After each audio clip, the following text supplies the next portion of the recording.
that the entire 5-game sample size is 100% contaminated with last night's score and the statistics that the Kings put up.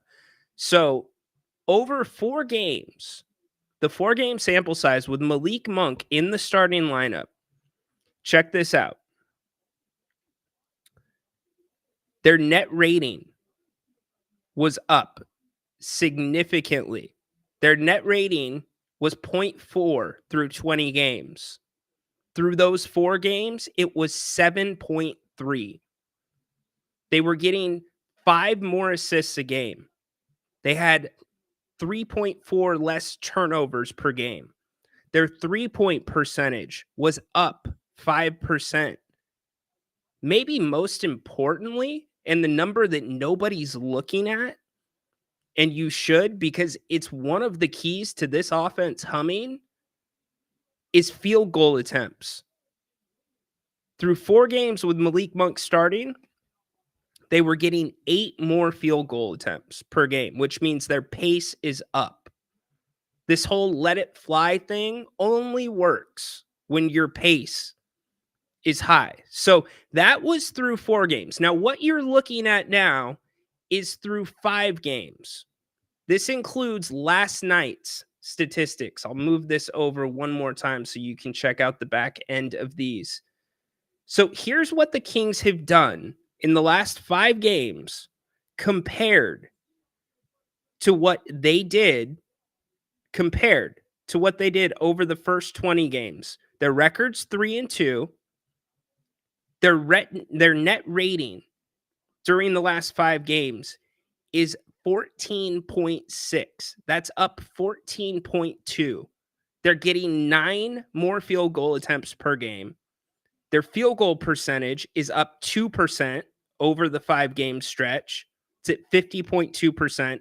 Their points are up 13.5 per game over those 5 games. Their 3-point percentage is up 8.1% to 41.1%. Their assists are up 6.7 per game, and turnovers are down 3. Also, offensive rebounds up 3 over that 5-game stretch. All those numbers I just gave you are the numbers that are up compared to the first 20 games of the season. So as I bring you back in, the question to me for all of you is, what grade do you give the Kings for their last 5 games? We grade the season in 5-game increments. So the last 5 games, let's roll through them really quick. I'm going to give you the last 5 to refresh your memory. A loss to San Antonio, 127-125.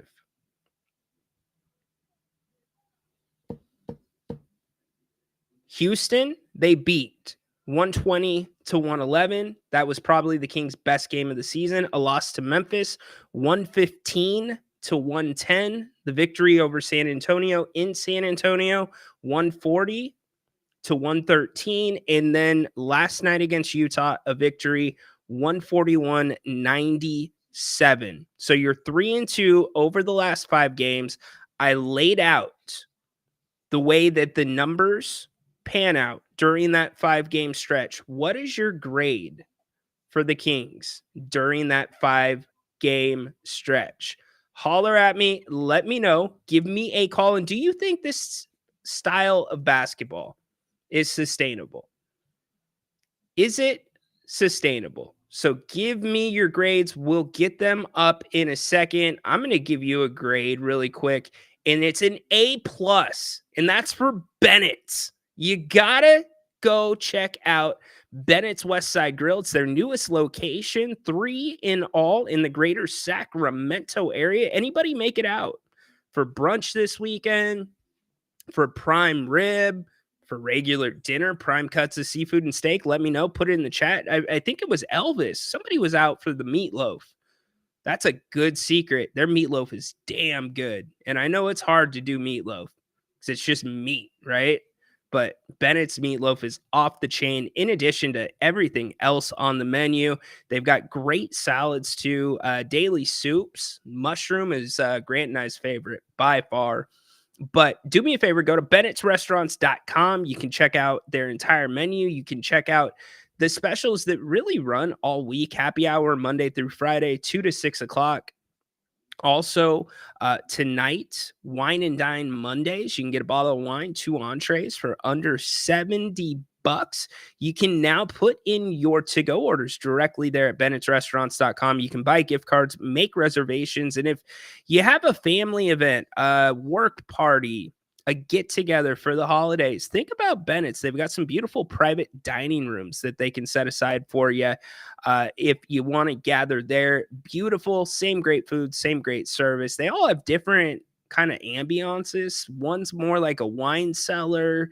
Another one's a beautiful not stained glass, but frosted glass room.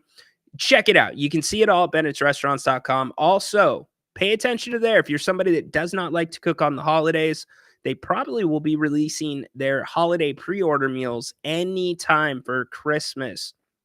So go to bennettsrestaurants.com for more information. Big thanks to them for sponsoring today's episode of The King's Court. Don't forget to 4:30 today, Grant is coming at you. He will be talking everything that happened over the weekend: college football, Kings, also NFL, a lot going on there as well. Join him today at 4:30, taking your calls for open forum, taking your messages as well. So appreciate you being here on the channel. Give us a thumbs up, give us a retweet. We would greatly appreciate it. We are not back doing game day coverage until Thursday. The Kings get a much needed little bit of a break. They have an off day today, and then back to practice tomorrow. And then they are in New Orleans on Thursday. And then they don't play again until next Monday against Denver here in Sacramento. So this is a nice little break for them. It's because of the NBA Cup, 2 games in between. That New Orleans game, we've got plenty of time to talk about it, but that's one that the Kings need to get. That New Orleans team is now going to be without Brandon Ingram. They're horribly decimated with injuries besides his, but more importantly, they beat you 6 times last year. Think about if this New Orleans team that is trying, I mean, the effort is there for them. They're trying to get it together. DeJounte Murray is now back, but if you lose to that team, it's just not going to be good for this fan base. It's not going to be good, because then you see him back to back. I believe it's in February, where you go to New Orleans again and you play them in back-to-back games on back-to-back nights. That's the first time that we have seen the NBA do that. This season has been the first season where they are doing the same team on back-to-back nights. Usually there's at least 1 day of rest in between. So the Kings will get some practice time, something that you do not usually get during the season. So that is very good as well. Might be important for some of the guys that are trying to rehab from injuries, and even the young guys, by the way, that are trying to kind of get meshed in, kind of being blended with this team. Mike Brown still going deep into the bench, as we've seen. So want to get your grades. So we've got a couple of them already in the chat. Peter says B- weak teams. Fair enough. Al, B+. Okay. Interesting. Very good. So the weak teams, Peter, I get it. I do. You got San Antonio twice in there, who had beat you 2 times already this year. Granted, this time it was without Wemby. But I'm looking at Memphis and Houston. And I know the Kings did not finish against Memphis. And I know Mr. Moss wanted to run on the court and coach the team through that lull. But they play, would you say, would all of you or some of you agree with me that the Kings played better basketball in those 8 quarters than they played worse basketball? I would say probably 6 quarters of good basketball, 2 quarters of bad basketball against 2 really good teams, 2 teams that are near the top of the Western Conference right now. Memphis seems to be the real deal. I think they're going to stay up there. Houston, still think there's a little bit of question marks around them. Flores chiming in B+ due to strength of schedule. All right. Agreed, says Al. Fair enough. So keep the grades coming. We'll keep talking Kings as well. Again, a big night, a breakout night for some guys. Kevin Huerter starting to get comfortable with that second unit, which is really, really important. Mike Brown, again, making sure everybody knows that you need to be stacking possessions on possessions on possessions. Tomorrow, we will be back here 2:00 as always. We'll be talking NFL. We'll also be hearing from Jerry Jones.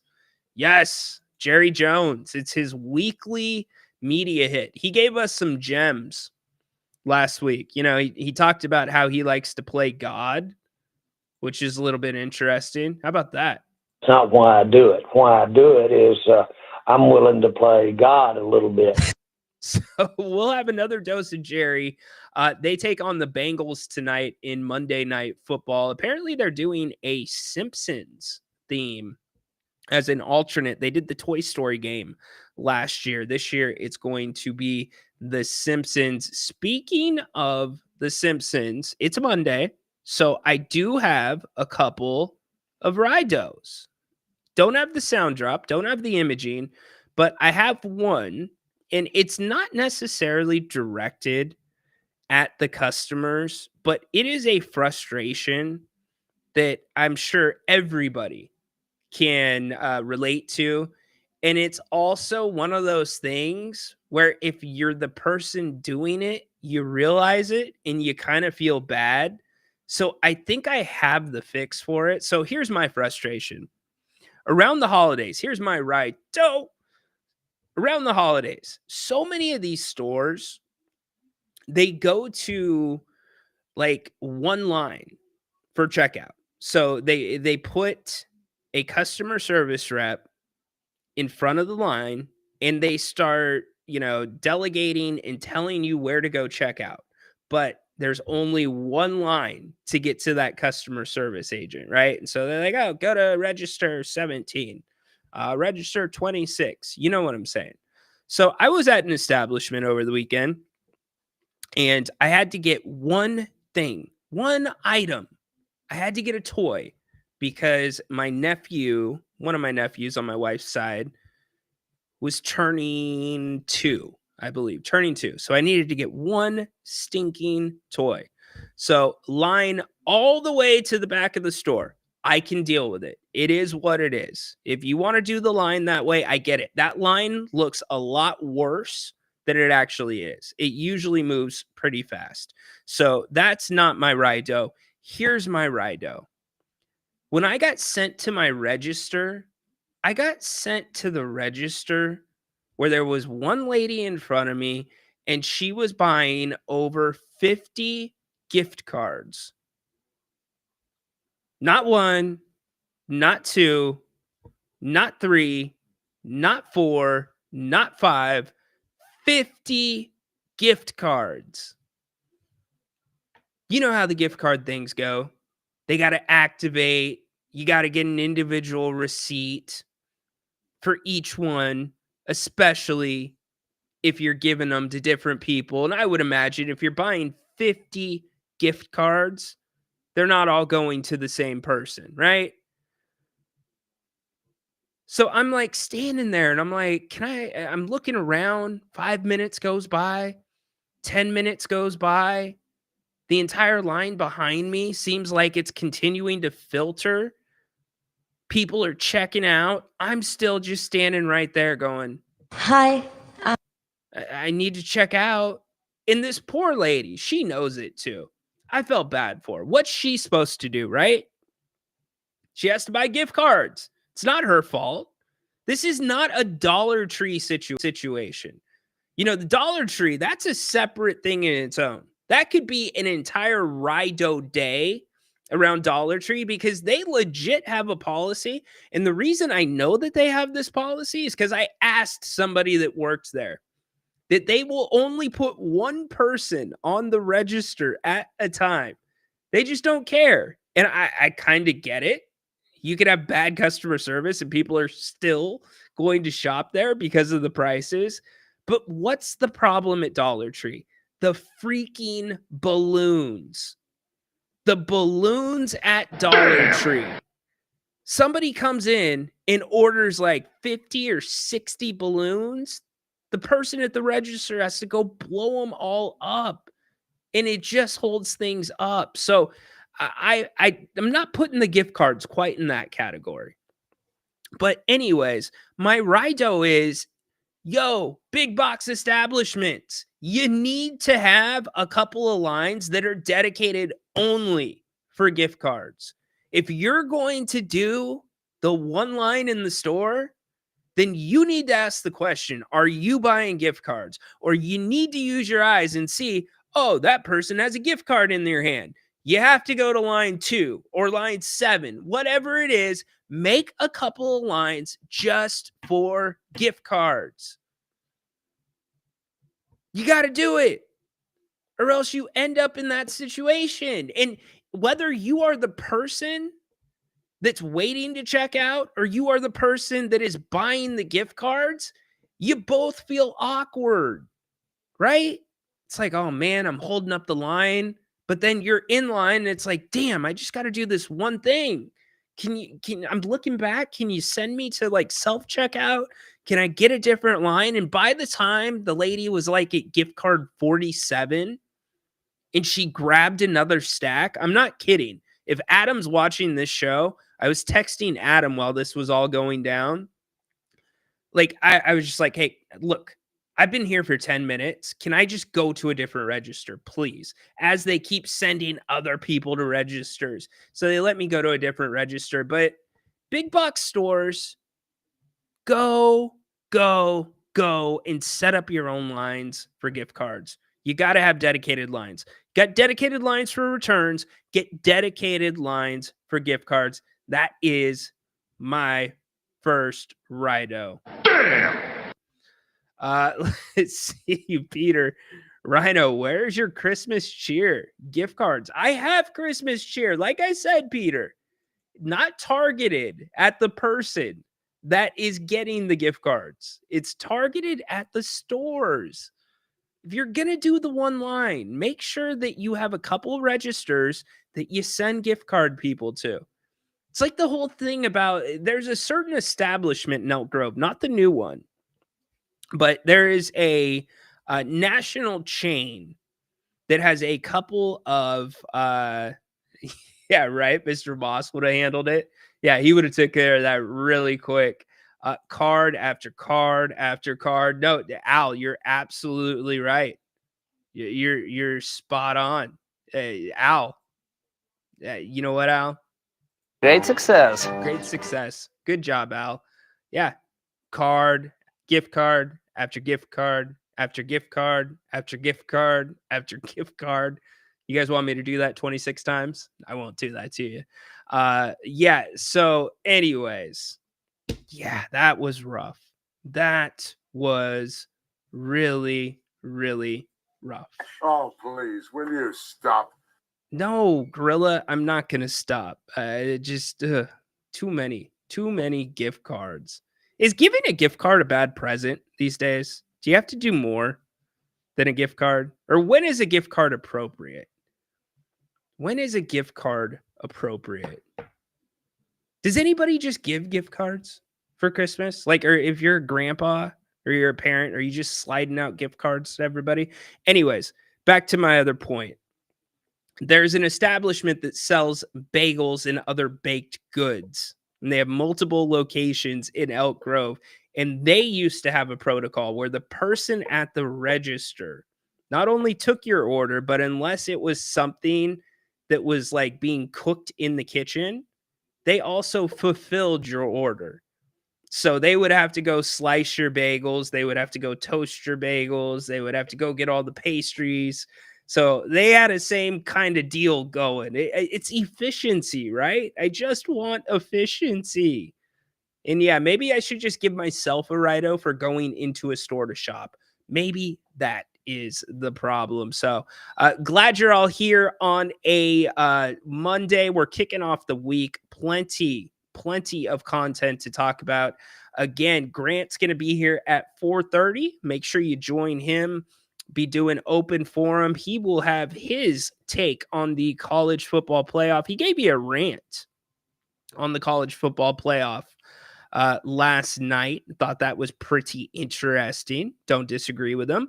Also, talking NFL, talking Kings. I wonder if Grant is going to have any thing on Mike Brown. Backing or playing the right way, possession after possession after possession after possession after possession. I'm sure Grant will have something on that. So join him again at 4:30. We're back. Here's what the West looks like coming into play today. OKC still atop the Western Conference. You got the Grizz, who are starting to hit their stroll. Again, Moss, I want to talk to you sometime this week. You saw that team up close and personal. Desmond Bane, though, he's still getting right. He's still coming off of an injury. So watch for what he does and how that team continues to build together. Houston still 16-8 on the season. Dallas, they've made their charge. They're at 16-8. Golden State trying to get back on track, 14-9. The Clippers, 14-11. Denver, did you see Jokic's night last night? 48. Man, I think it was 48-16, I want to say, off the top of my head. The Lakers got back on track last night. They are 13-11. What's going on with them? They are missing Austin Reeves dearly. So can the Kings, that's going to be the test.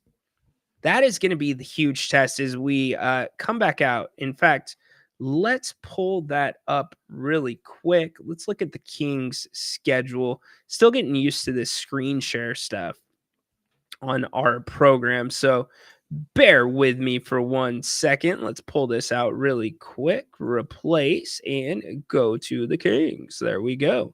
All right. So here is the Kings schedule for the upcoming games. We talked about the next two, which the Kings have a nice little bit of time off, which is important.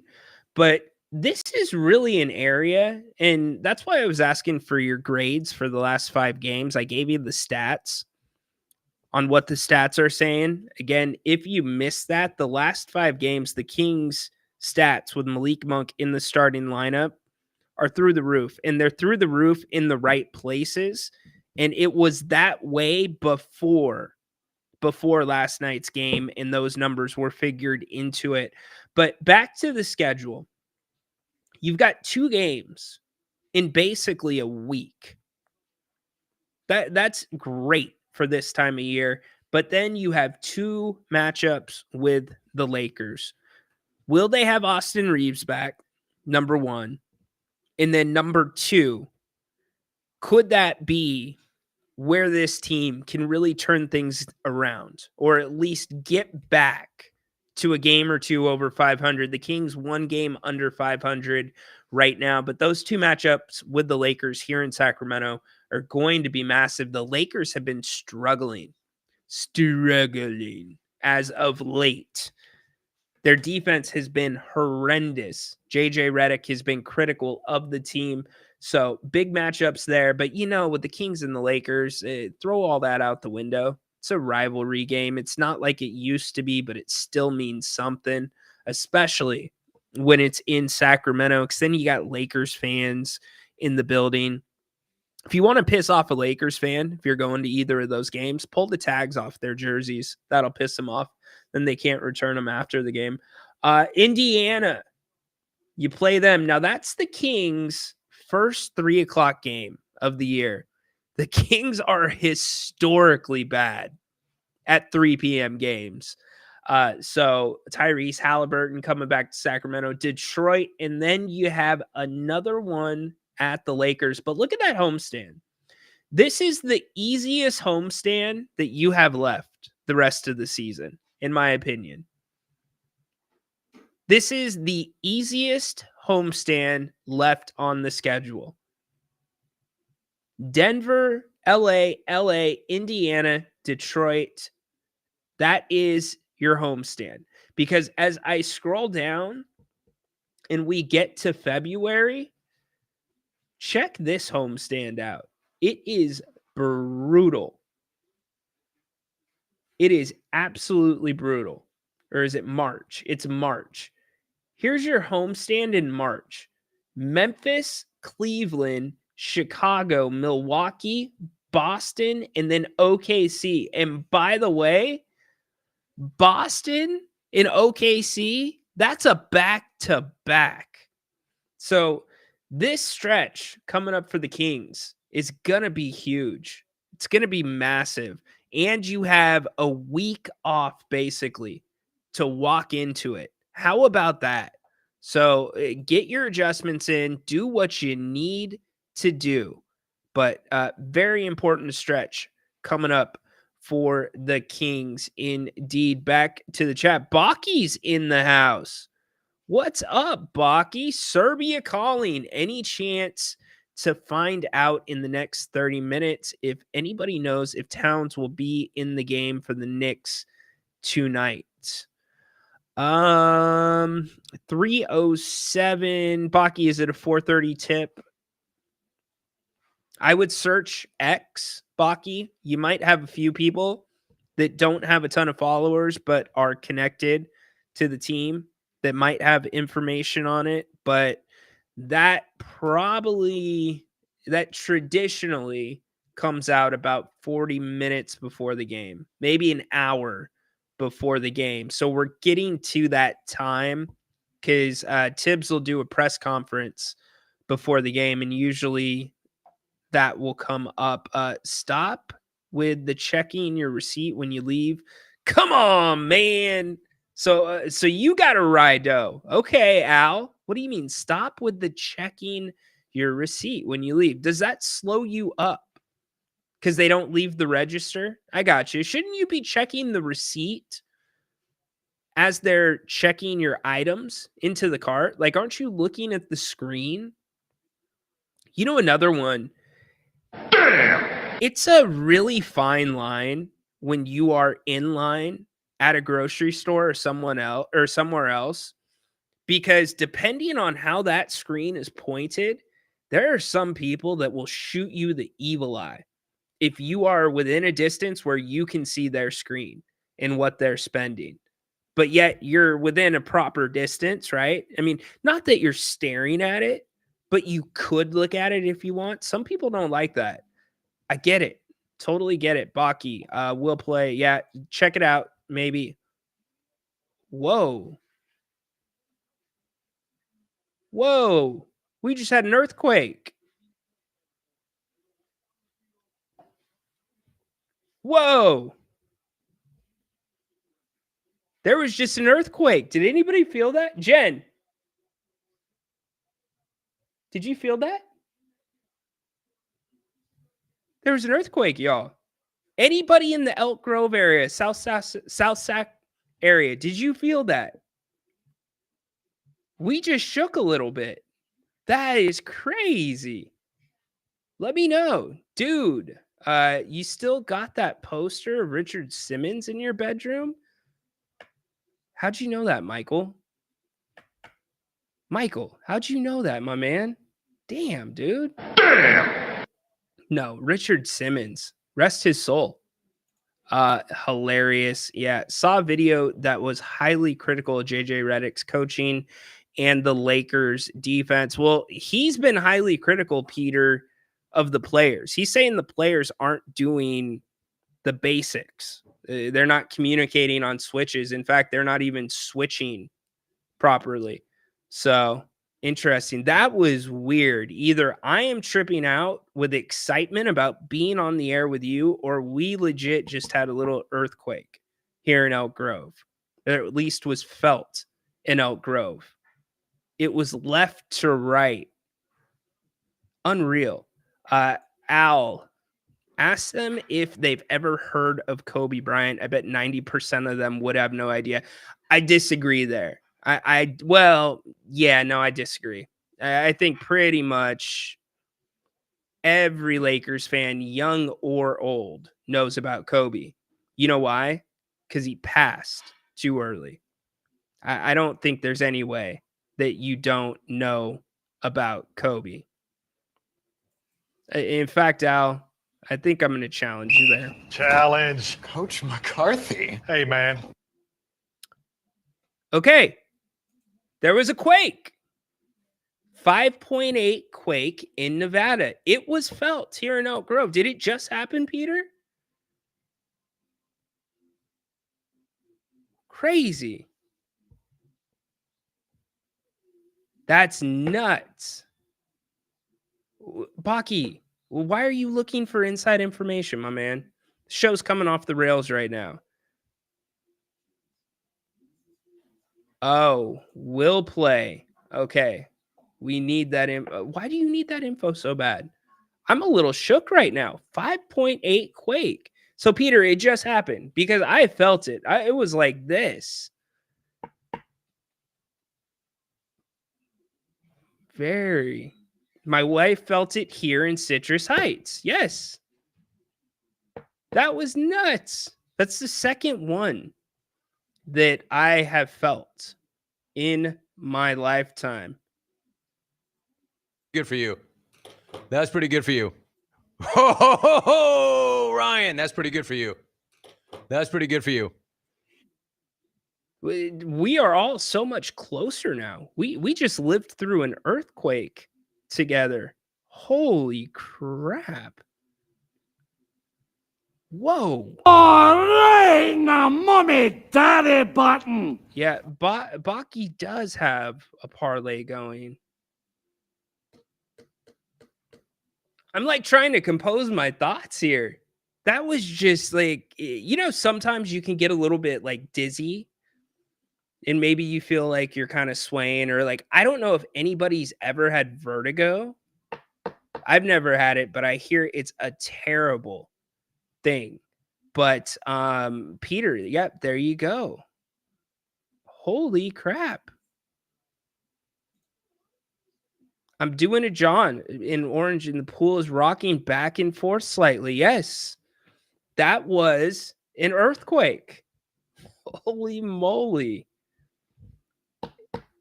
Well, I hope everybody's safe. Number one. Number two, wow, that definitely was nuts. I remember the 1140 guys. Some of them were on the air when an earthquake happened. It was right around this time too, because I remember the video going a little bit viral. But y'all, we made it. Give me a hell yeah. I mean, how do we get this thing back on the tracks? We just had an earthquake. Holy crap. So Citrus Heights, we felt it. John's doing a job in Orangeville. He felt it. Anybody else feel it? Are you in Elk Grove, South Sacramento, downtown? That was trippy. There it is again. Farrington, Nevada. Or Yarrington, Nevada. 5.7. Interesting. Al, what's up, dude? I was in Foster City in 1989 during Loma Prieta, and that city's built on landfill. And I'm telling you, I was on the 5th floor of my office. Oh no! No! Ow! You know what? I can probably find a way to get Al in here if I have my thing with me. Let's see if we can get him back. I'm back again, but I'll probably go away quick. I went into my phone settings to try to find it, but anyway, yeah, that was the biggest shake. And I'm He's a native Californian. Yeah, I can only imagine if Al was in the 89 quake. Holy crap. I mean, think about what that did to the Bay Area. That was during the World Series or the Loma. And there was also the L. Is he talking about the LA? Yeah, he's talking about earthquaking on a Monday. Baki had vertigo at 40 consecutive days of vertigo. Al, here's what I'm going to do for you, Al. Starting tomorrow, Al, you will have a dedicated line to call the show. The phone will be set up directly for you. In fact, let me ask a question for anybody watching and listening right now. If I reset up the phone line to this show, is that something more of you would use where you could just call in on your phones? Let me know and we'll get that set up for tomorrow. We will reset that up if it is more than Al. Let's see. I felt a 6.0 during a job interview, John says. That must have been interesting. During a job interview? How far along in the interview, John? Was it at the beginning? Was it like right in the middle? Was it at the end? Like if it was at the end, see, I'll move ground and earth if you hire me. I will make this company move the right way. Insane. You know, I've grown up in northern. The only time that I have lived outside of Northern California was when No, hey, you're good. Al, you're good. I'm going to set you up with Al. Al, email me. You know my email address. Send me an email, rhinoandsacktown@gmail.com. John says it was midway through the interview. Huh, memorable. You were a memorable candidate for sure, besides what you were bringing to the interview. That would be interesting. Maybe that makes the interview a little bit easier if it wasn't like a serious earthquake, but 6.0, that's like get under the table if you are near the epicenter. Interesting. But I've grown up Northern California. It was in the Bay Area. Yeah. Okay. That's what I thought. Bay Area for sure.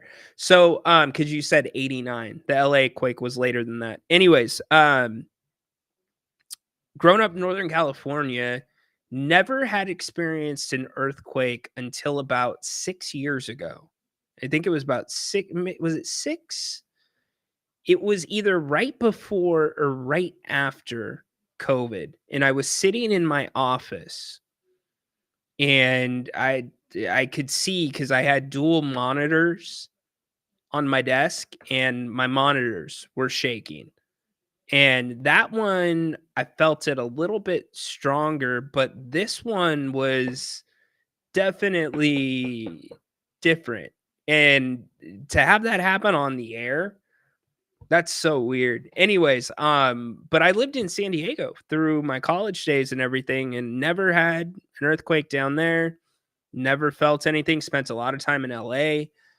Spent a lot of time in Santa Barbara, San Luis Obispo. Nothing. So we did. John had to get under the table. Wow. Wow. Okay. Well, Earthquake Monday here on the King's Court. Still a lot going on the channel. Catching up on some of the news. We haven't even talked a ton of football. Really interesting in Salinas. You know, a lot of people think the big one is still coming. And I know we had an earthquake just the other day. And Sacramento, they don't really hit as much because of the fault lines as they do in Southern California and in San Francisco. But yeah, I can imagine, man, because you're right there in that Bay Area. Anyways, a lot going on. We've got some more clarity in the NFL. We haven't talked a ton about that. Sam Darnold, what do you do if you're the Minnesota Vikings? Are you re-signing Sam Darnold? I'd say he's outplaying his 1-year, $10 million contract. Really good stuff for the Vikings. That is by far, I think, the best division in football. It's pretty close. Let's see. Peter hopping in. I have the USGS earthquake page saved in my favorites. Really interesting. Interesting, Peter. Ducking cover ain't happening in a huge quake. No, it is not. I cannot imagine being in a huge quake. We just had this conversation a couple of days ago when somebody said that there was the tsunami warning, or it's not tsunami, typhoon, something based off of the earthquake that happened in the Bay Area or near the Bay Area. But we were talking about, would you rather take quakes? And obviously, if you live in NorCal, you're good with quakes, or at least you have an understanding of what can happen. If you live in LA, you live in San Francisco. But out of the disasters, earthquakes, tornadoes, and hurricanes, like, how do you rate those? I think tornadoes, and all are terrible, by the way. All are awful. I can't imagine the devastation. Tsunami. Thank you, Al. I can't imagine the devastation of going through one of those, both physically, emotionally, mentally. But the tornadoes, I just, because the dark, a lot of times those happen, that terrifies me. People that live in the Midwest or Tornado Alley or any place where there can be tornadoes, that something about that scares the living daylights out of me. Because I guess you can prepare a little bit. Earthquakes you can't really prepare for. Sam Darnold, should you try and cash in on a big contract? Sam should try to cash in on a big contract somewhere else. Vikings or JJ's team for the future. Here's the problem with that, Peter, is we're talking a little bit about the NFL. I don't know how well Sam Darnold works outside of the Minnesota situation. And here's why. Kevin O'Connell, I went to school with Kevin O'Connell. He was the quarterback of SDSU my latter years of college. And so I actually knew him. He lived 2 doors down from me. Also, does anybody remember Kirk Morrison? Captain Kirk, NFL linebacker for the Raiders, does a lot of college football games. Kirk also lived a couple doors down from me. We all lived in what was called the Villa Alvarado apartments. They were on-campus apartments, but they were also the quote-unquote athlete apartments. So anybody on scholarship, you were living there. And Kevin was always ahead of his time, mind-wise, football-wise.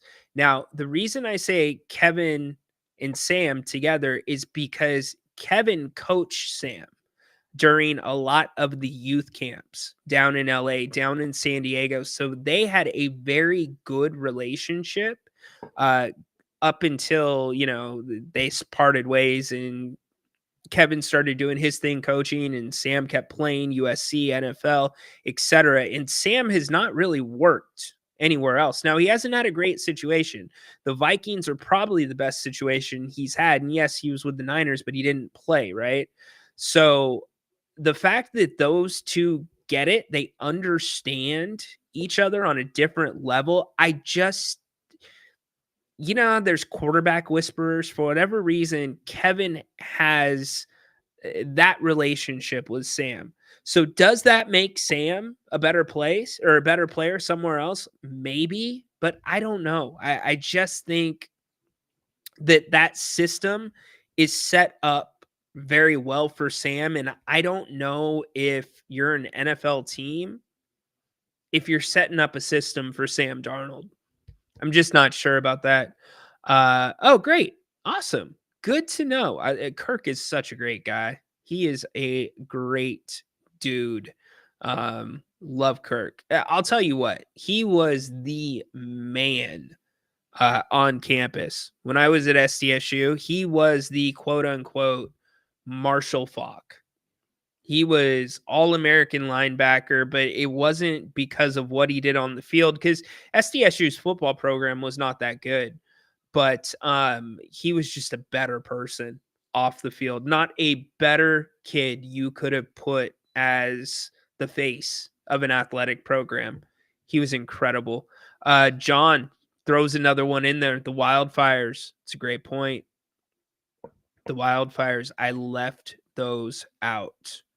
We're just kind of going right now because of the earthquake coming down off of that. Darnold's situation seems similar to Geno's with the Seahawks. It's not a bad comparison. It's not a bad comparison because the Seahawks, here's the thing. Even with Russell Wilson, the Seahawks offense was always incredibly conservative. Always. You didn't ask much out of your quarterbacks. Now, what separated Russ and Geno was Russ's ability to improv and also the deep ball. But in Seattle, I mean, most of this time outside of this year, Geno was under Pete Carroll. And Pete Carroll, the style, a lot around the running game, a lot of slants, not a lot of nuance, a lot of tight end work. So you're able to get in a rhythm down there, or I should say up there in Seattle when the running game's going. It's not as hard of a read scheme. Now, they've opened it up a little bit with Geno and DK and Tyler, but yeah, it's a decent comparison for sure. Decent comparison. 49ers win. Niner Nation needed that. The Rams still in it. This NFC West, by the way, I just don't put your money on anybody. Anything's going to still happen in this division. And I know we're running short on football games, but I can't say this enough. And it comes from a place of love. It comes as a beloved Seattle Seahawks fan. The Seahawks could easily mess this thing up and mess it up quickly, especially when you've still got division games coming down the stretch. So I don't know. If I am a fan of the Rams, if I'm a fan of the Cardinals, hell, if I'm a fan of the Niners, I still think anything's possible. The Niners schedule is tough. In Seattle, we've got Green Bay coming this week as well. The South, even worse. Yep. Assuming that Sam Darnold would want more than a 1-year contract and as much money as he can get. Yeah. But will a team do that? Probably not. I don't think so. Maybe a Raiders. Maybe. I found the situation in Carolina very interesting. How Bryce Young fell off their radar and played his way off of their radar and got sat. And his time in Carolina was done. And all of a sudden, Bryce Young has this renewed confidence. He almost looks more like the Bryce Young that was at Alabama. And so good for them. We'll see where that leads. They probably should have won that game against the Eagles. By the way, that guy that had a $3.5 million bet on that game, are you kidding me? Incredible stuff. But good for Bryce Young. Other storylines, what jumps out at you? Saquon breaks the Eagles' all-time rushing record. Incredible stuff for him. I'm very happy for Saquon Barkley. Very happy. And then New York, the Giants. Did you hear about this whole thing with OnlyFans models? Did anybody hear about that? I'm sure Napes isn't going to want to waste his time there. But from the New York Post, OnlyFans model flashes chest at Giants game after alleged request from anonymous player on the team. Good stuff going there in New York. Only New York and only the New York Post. And how about Juan Soto? Are you freaking kidding me? He's getting more money than Shohei Ohtani? I didn't realize that Soto pitched. I didn't realize that he was a national hero and made zillions of dollars off the field. or off the diamond. If I'm Shohei Ohtani, we're going to renegotiate my contract. Give me a different contract. That's insane that the Mets are paying over $700 million for Juan Soto. Insane. And then also the college football story that we have not hit that I think is still really important. I don't think he's going to the Raiders either. I'm with you. The Raiders just don't seem to really care. And I hate that for Raiders fan. I absolutely hate that for Raiders fan. But Mark Davis, what are you going to do? He's content. He's selling out the building every single game.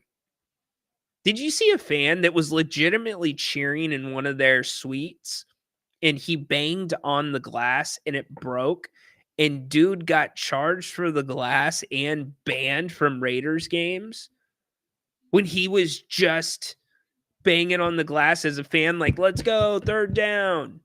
Yeah. Mark Davis is a clown. So, yeah, I don't think Darnold ends up there.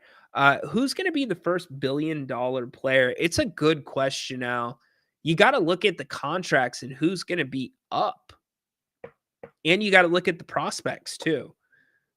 I mean, out of the current group right now, I don't know enough. I'll look into it. We can make that a talking point here in the next couple days. It's coming, though. It is coming down the pipeline. The Heisman, who do you all have? We're going to wrap up with a couple of college football things, and then we'll get out. We have done our Kings stuff for the day. By the way, my grade for the Kings over the last 5 games, a B+. I give them a B+. But you cannot deny the numbers that I talked about. Can that trend continue? We also talked about the schedule coming up. Baki, I don't think it's going to be Wemby. You can't pay him that much in the NBA. I just don't see it. You're not even close to that in the NBA yet. I mean, super maxes are in the neighborhood of 300. So I don't think it's going to be a baseball player.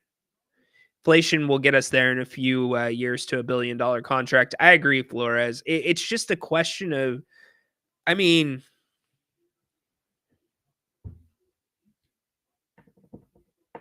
could it be Ohtani theoretically? Could they rework that? I don't know. It's a great question. It is a great question. Yeah, just kidding, bro. Yeah, definitely.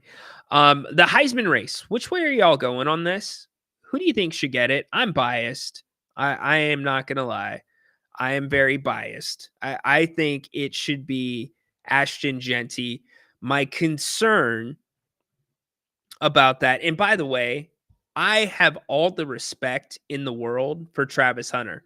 I am a big Travis Hunter guy. But here's where I'm going to have a problem with the Heisman voters. So many times, and if you're not familiar with the Heisman race, Travis Hunter may be the greatest two-way college football player of all time. Maybe. There's an argument to be made there. Incredible receiver. This kid is a freak. And I mean that in the nicest possible way, most respectful way. He is a specimen and a freak.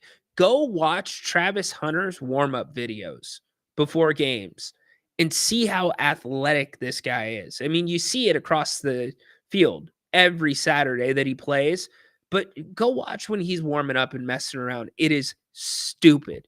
Anyways, big Travis Hunter guy. But here's the deal. The Heisman has always had an element of what the NBA currently has. It's also a team award. It is. You can't win the Heisman if your team is poor. You can't. Okay? So many times you will see certain players get the vote, get the nod because their team won a championship. They won their conference.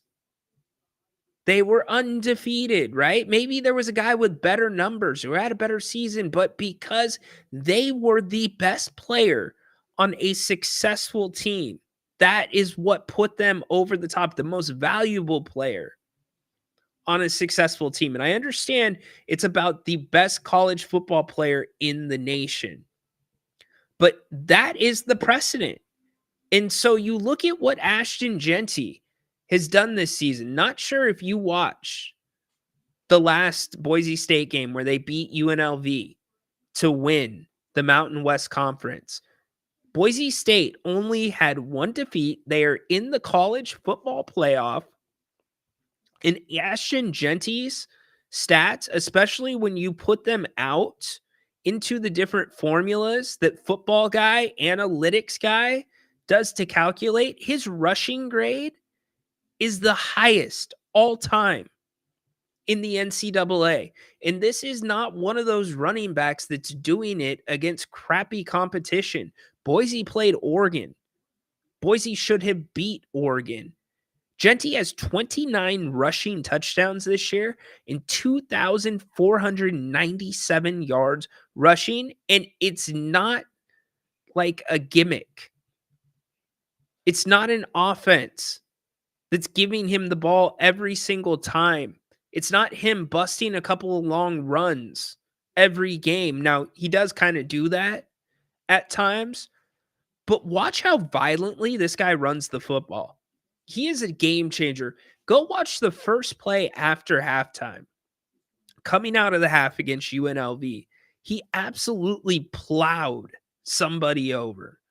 Ashton Jeanty, to me, when you are mentioning that he is 131 yards away from Barry Sanders' single season FBS record, how is that not Heisman worthy? How is that not your Heisman winner? You know how? Money. The Heisman is about marketing. Boise State, although they are a powerful program, they're a powerful mid-major, they don't have the money behind them that Colorado has. They don't play in the same national TV time slots that Colorado does. So if you go off of precedent, and here's the other problem. How many Heisman voters already voted before championship weekend? And by the way, championship weekend, Colorado, not in it. Not involved. They didn't play in their title game. Boise State did. Jeanty was he was the MVP of the championship game. If you go off of precedent, hands down, Ashton Jeanty should be the Heisman Trophy winner. But I do think it will end up being Travis Hunter, who is the favorite, according to Vegas. He is the betting favorite. Last time I saw minus 1,500. Not taking anything away from Travis Hunter whatsoever. But that team did not, and I know they overachieved. They had a better season this year under Dion. But historically, it doesn't meet the precedent of success as a team that Ashton Jeanty's season does. So if Travis Hunter is awarded the Heisman this year, to me, that's going against precedent. But it'll be interesting to see. Some people don't care about the Heisman. I'm personally invested because I love Boise State. Those that don't know, my brother went to Boise State. Obviously, I'm SDSU guy, but Boise is also in our family blood. And I've had a chance to see Jeanty play a lot. And to me, at his position, although, and you can't hold it against Jeanty that he doesn't go both ways. He is the most dominant running back that I have seen in college football in my lifetime. So really interesting to see how that will shake out. I am pulling for Jeanty, but Travis Hunter is the favorite. Is regional bias still an issue with the Heisman? Good question, Al. I don't know if it is. It's the marketing behind it. It's the marketing behind it. Let's see. The winning team debate is big with professional leagues MVP votes. Exactly right. And it's also big with college too. Look at a lot of the past Heisman winners. They're playing in the big bowl games. They're playing in the BCS. They're playing in the national title game. Comp for Genty. That's a great question. Comp for Genty. You know, he's different. He has the elusiveness of a look. I'm going to say it. He's somewhere between a Marshall Faulk and a Barry Sanders with his elusiveness, and his power is unreal. Man, from a power side, I've got to think about that. He's the total package. He is the real deal, but he's a running back, which hurts him. 7 smaller quakes out of Nevada in the same area since the big one that started at 5.8 and then 5.7, now reported is 5.5. There you go. All smaller quakes, 3 or less. So yes, we went through an earthquake today, y'all. How about that? Top that, Napes. Top that. Good job by Peter. Well done by you. Acknowledge me. Thank you, Peter. Hey, it's been a fun day. Thank you all for being here and supporting. Please, again, make sure you give us a thumbs up, give us a retweet, a like. I would really, Grant would appreciate it as well. We are back, or I should say Grant is back here in just under an hour. Make sure you come join him for Open Forum Monday at 4:30. He'll be taking your phone calls, talking Kings, talking NFL, talking college football playoff, maybe even corn dog. He's probably holding off for Grant's show. That's what I'm thinking. But join Grant at 4:45. We would really appreciate it. Also, don't forget, make sure you are subscribed to the channel. Just because we are not doing another Kings game till Thursday does not mean that there is not content going on. You've got the Kings Court tomorrow, 2 o'clock. You've got Grant today at 4:30. Wednesday, you've got Sean Salisbury and Grant, 3 o'clock. And then one of our favorite shows of the week, the Kings Roundtable. That is at 3 o'clock is Sean Salisbury. Kings Roundtable is at 4 o'clock. Jerry Reynolds joins us. We talk about the past week of Kings basketball and look forward to the next one with the one and only Jerry Reynolds. And then Thursday, you will have the Kings Court again and all of our game day coverage, pregame, halftime, postgame. So make sure you're subscribed, and also make sure that you are following the Kings Court on X. You can get the links there to Spotify and Apple. Not only is it a live show where the audio from this will be there as well, you get exclusive shows over there. It's a Kings Insider podcast for free. You're hearing from me after I talk to my sources, after I talk to people close to the team, after I watch the film again, after I listen to the post-game press conference from the players and the coaches. After possession. After clip. Possession. After clip. After possession. After After clip. Possession. After possession. Clip. Possession. After clip. Possession. After clip. Possession. After clip. You get my point. So make sure you're subscribed to the Kings Court. Would greatly appreciate that. Join Grant again, 4:30, coming at you here on the channel. Make it a great rest of the day. Hope everybody's safe from the earthquake. Maybe Grant knows if Towns will go tonight. He might.